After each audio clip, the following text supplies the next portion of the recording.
Gold trusted gold buyers మీరు తాకట్టు పెట్టిన బంగారాన్ని విడిపించి ఈ రోజు ఉన్న మార్కెట్ ధరకు కొనబడును. అభినయము కలగలిసినటువంటి అచ్చ తెలుగు అమ్మాయి, సౌత్ ఇండియాలో ఉన్నటువంటి అన్ని లాంగ్వేజెస్ లో నటించినటువంటి నటి ప్రస్తుతం మనతో పాటుగా ఉన్నారు.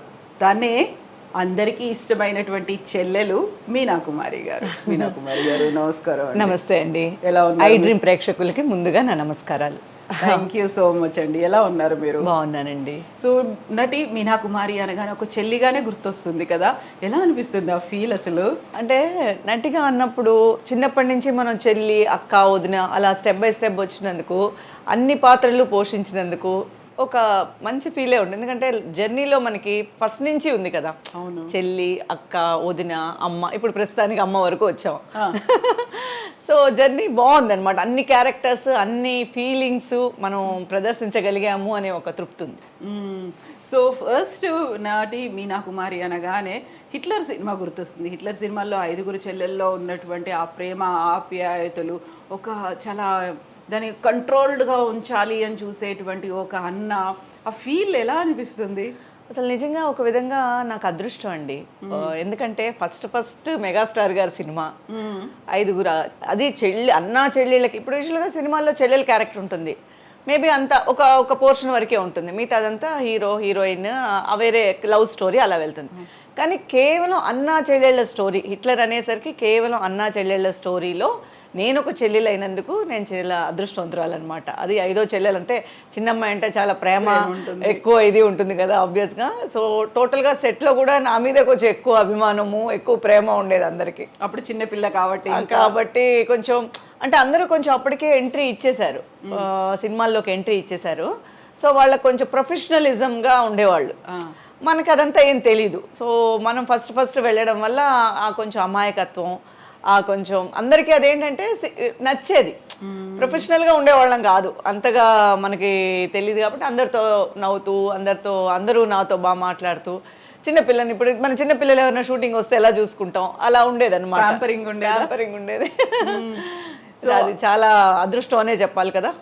అంత పెద్ద సినిమాలో అంత పెద్ద మెగాస్టార్ పక్కన అలాంటి అదృష్టం అనేది ఎవరికో ఒకళ్ళకనే దొరకదు. ట్రూ.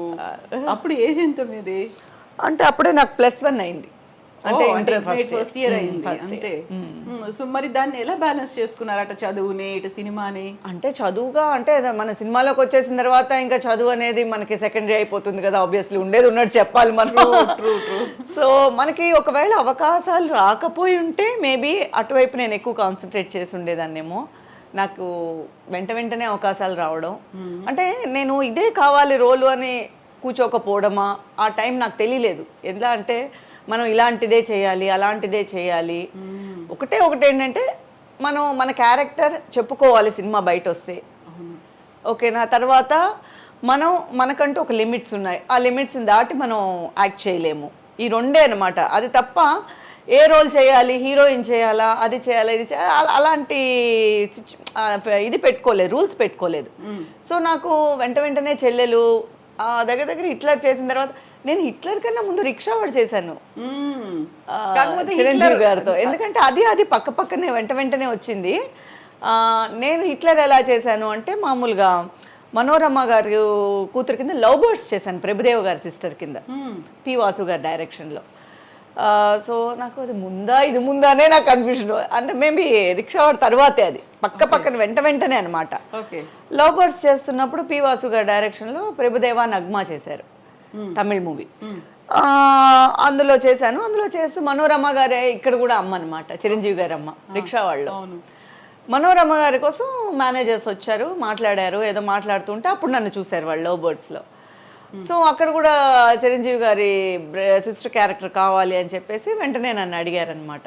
బట్ అందులో వర్క్ కొంచెమే, బట్ అది కూడా ఇంపార్టెంట్ రోల్గానే ఉండింది, బాగానే ఉండింది. ఆ తర్వాత హిట్లర్ అనేది అసలు అదంతా మాసిపోయింది అనమాట. మిగతా ఏ చెల్లెళ్ళు చేసినా కూడా అదన్నీ మాసిపోయి హిట్లర్ ఒకటే నాకు మెయిన్ టైటిల్ అయిపోయింది అనమాట. చాలా ప్లస్సే కదా నాకు. So true. అందులో ఎన్ని నాస్టాలజిక్ మూమెంట్స్, మెమరీస్ ఎన్ని ఉన్నాయో, ఆ తర్వాత కూడా కొన్ని దాన్ని ఏమంటారు భయంకరమైనటువంటి సిచ్యువేషన్స్ బయట ఫేస్ చేసినవి కూడా ఉన్నాయి కదా. అవును, ఎందుకంటే చిరంజీవి గారిని తిడతాను కదా. ఓకే, ఒక డైలాగే చాలు సినిమా అంతటికి.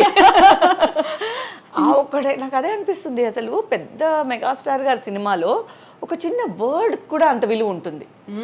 సో ఒక చిన్న నా సెంటెన్స్ చిన్నదే, నేను చూస్తే ఎముళ్ళా ఉన్నావు నాకు అనేది, బట్ ఆ ఫీల్ అనేది ఒక అన్నయ్య కష్టపడి పెంచి అన్నీ చేసిన తర్వాత ఆ ఒక వర్డ్ ఎంత హర్ట్ చేస్తుంది అన్నయ్యని.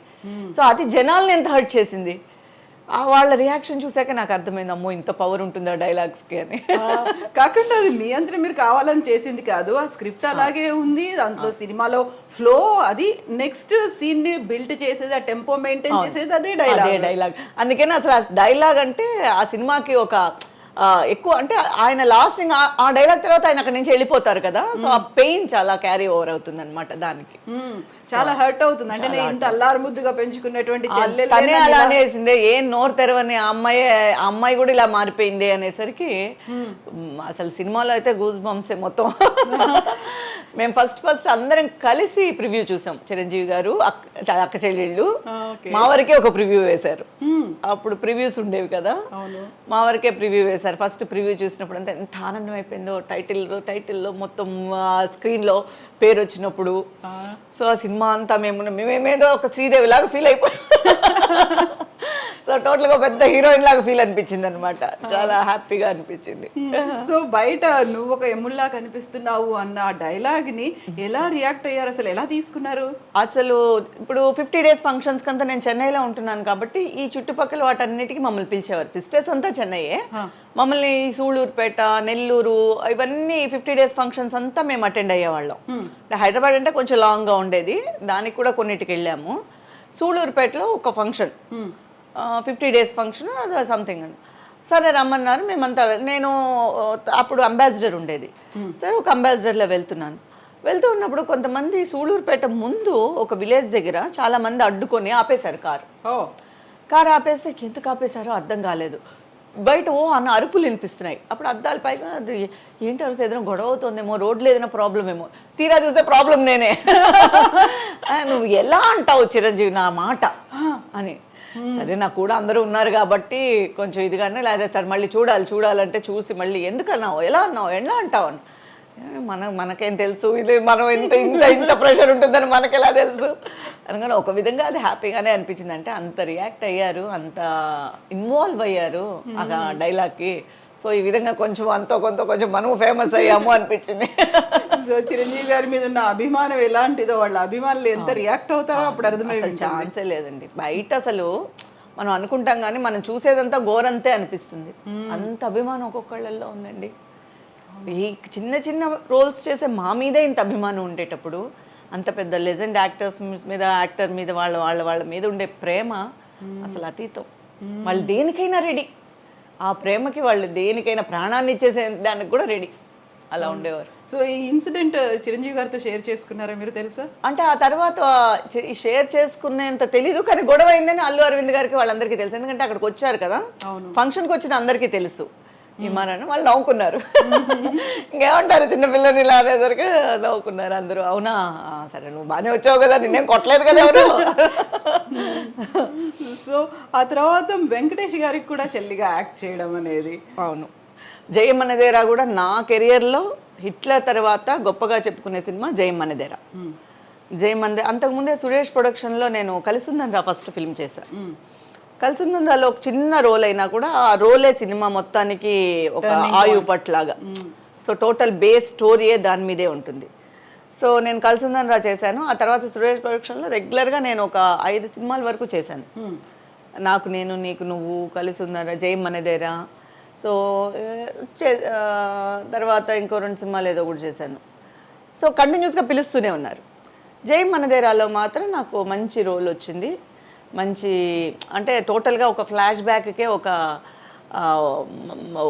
రీజన్ అనమాట ఆ సినిమా, కీలకమైన పాత్ర అని. అది కూడా నాకు కెరియర్లో మంచి పేరు తెచ్చిపెట్టింది జయమనదేరా కూడా. అది కూడా మర్చిపోలేను.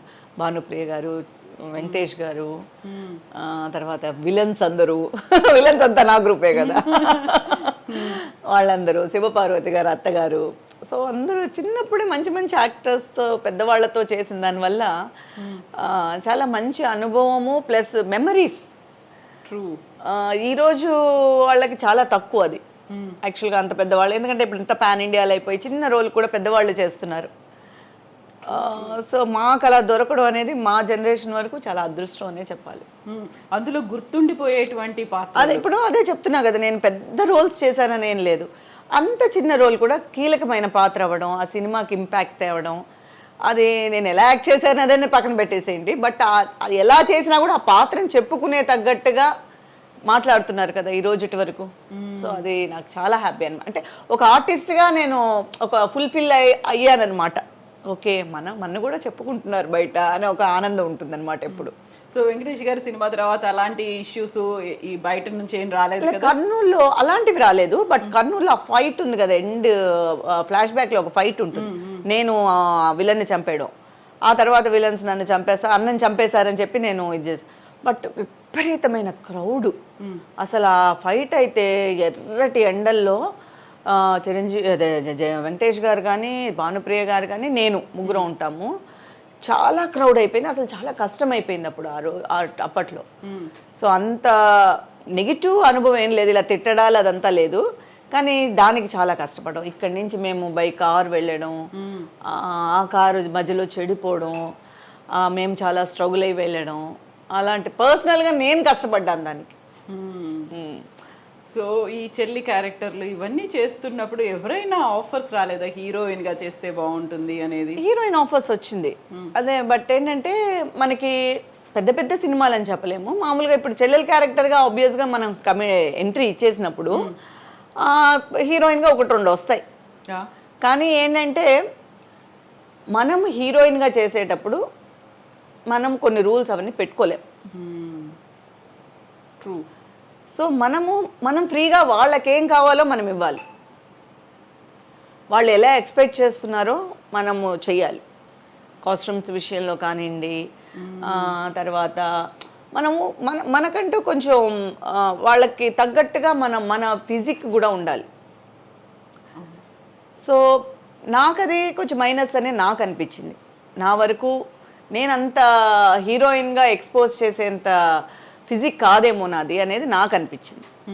ఎట్ ద సేమ్ టైం అలా చేస్తే షార్ట్ పీరియడే ఉంటుంది, హీరోయిన్గా చేస్తే మళ్ళీ హీరోయినే చేయాలి మనం.